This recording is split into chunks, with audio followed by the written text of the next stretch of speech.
تخيل معايا واحد البنت ما عندها حتى ريال في جيبها وكتجلس في احسن الفنادق 5 ايطوال، كتاكل في احسن المطاعم ماكله غاليه كتوصل لالاف الدولارات، وكتلبس احسن الماركات، وهذا الشيء كامل بلا سلاح بلا تهديد بلا حتى شي لعبه، فقط كتستغل جوج حوايج اللي هي السلوكيه ديالها والمظهر تاعها. انا سوروكين تزاد في سنه 1991 في واحد المدينه قريبه لموسكو. العائله ديالها كانت بسيطه، ما خدامه في الدار، الوالد ديالها كان خدام سائق الشاحنات، المهم عائله عاديه. غير هو من صغرها كانت دائما كتحلم بهذيك الحياه ديال المشاهير، حياه الاضواء، طوموبيلات، الحوايج الغاليين، المهم حياه الرفاهيه. من بعد العائله ديال انا قرروا انهم يمشيو لالمانيا وتما كيستقروا. ملي مشاو لالمانيا انا كملت قريتها تماك، ولكن بحكم ان اللغه كانت صعيبه وكان صعيب عليها تندمج مع البنات ديال المانيا، يعني كرهت القرايه وخرجت من المدرسه. بقات عايشه عادي حتى لواحد النهار جا واحد العرض ديال الخدمه في باريس، واحد المجله كانت مشهوره في باريس عندها علاقه بالموضه، خدمت فيها تما كاستاجير. بقات خدامه معاهم حتى جمعت واحد البركه، يعني واحد المبلغ محترم. وكي قلت لكم في الاول كانت مهووسه بهذاك العالم ديال نيويورك والمشاهير وهوليوود وداك التخربيق، وهذا الهيت كاملو ما كانش ديك الساعه في باريس. اشنو دارت؟ قصدات نيويورك، حيت تما فين كاين الناس اللي عندهم العاقه وكاين الناس كيخسروا الفلوس، يعني تما فين غادي تعيش هذيك الحياه اللي كانت كتمناها. مشات لنيويورك، كيحطت رجليها تماك 3 سميه، مشات لواحد المغازان تماك،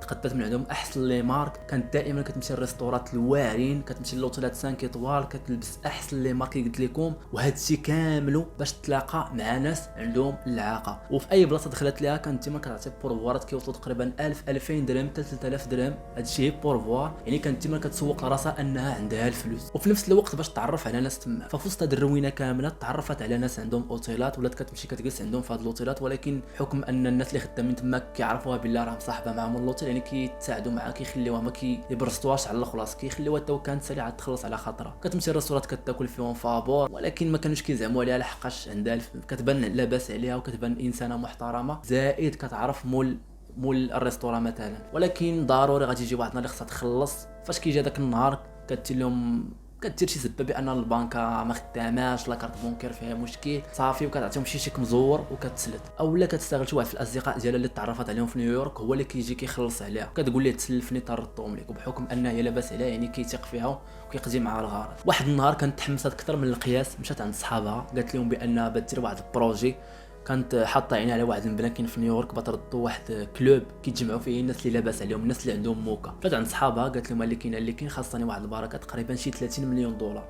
قالت لهم انا عندي 25 مليون دولار، خاصني هذا المبلغ هذا باش نبدا في الاجراءات ديال البروجي. طبيعه الحال واحد ما قدم مع الغرض، حيت المبلغ كبير. اشنو دارت؟ مشات قصدت واحد البنكه كاينه تماك، كي تنعرفوا لا بيتي كريدي من البنكه خص يكونوا فيك واحد الشروط. مشات عندهم، هي ملي مشات عند ديك البنكه قالت لهم بان راه عندي واحد تراست فاند كاين في واحد البنكه في سويسرا، يعني تلقات عليهم كذبه اخرى. هما حتى هما شدوا على فما قالوا لها خصك تجيبي لنا وثائق فلانيه من ديك البنكه السويسريه، وغادي تجيبي لنا واحد المبلغ اللي غتحطيه عندنا باش حنا نعطيوك هذا الكريدي هذا. صافي شافت هذيك القضيه بدات كترون، يعني في اي لحظه يقدروا يورقوها وتولي في مشاكل، ولات لغات هذاك الشيء كامل ودارت بالنقص. من بعد هذا الفيلم اشنو دارت؟ قررت تمشي للمغرب، ولكن هي وصاحبتها. علاش؟ باش تعاود تنتج لها نفس الفيلم حتى الوقت الخلاص غتجبد كارت بونكير غتلقاها ما خداماش، صاحبتها هي اللي غتخلص. فداك الشيء اللي طرا مشاو قصدوا المغرب، مشاو لمراكش، هبطوا في اوتيل المامونيه، يعني احسن اوتيل كاين في مراكش، قعدوا تقريبا فيه شي 7 ايام. النهار الاول فاش كتبغى تخلص جبدات الكارت بونكير ما خداماش كالعاده، ولكن حيت كانت كتبان لاباس عليها وما بغاوش يحرجوها، قالوا لها صافي دخلي خذي راحتك حتى من بعد غادي نحلوا هذا المشكل هذا. صافي قعدوا في الاوتيل 7 ايام، ما كاين غير الماكله الواعره، حياه الرفاهيه الراحه، طوران تفجاج، يعني عاشوا احسن 7 ايام في حياتهم. هي براسها قالت في واحد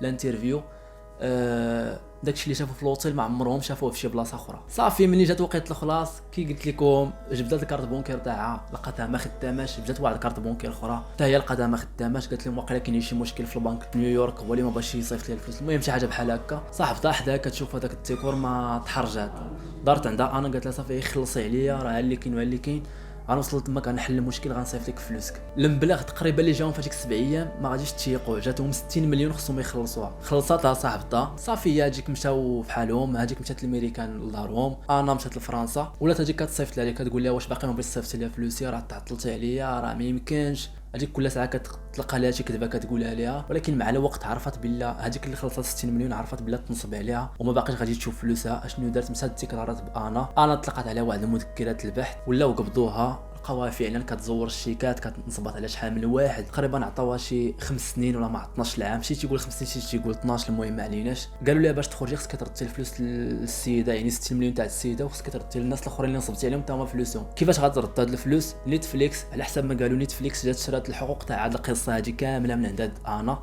باش واقيلا يخرجوا عليها شي فيلم ولا ما عرفت، وعطاتها الفلوس. عطاتها تقريبا شي 300 مليون، خلصت بها 60 مليون تاع ديك فلانه وخلصت الشيء الاخر اللي نصبات على الناس فيه وخرجت هي، وهكا ولات عايشه حياتها.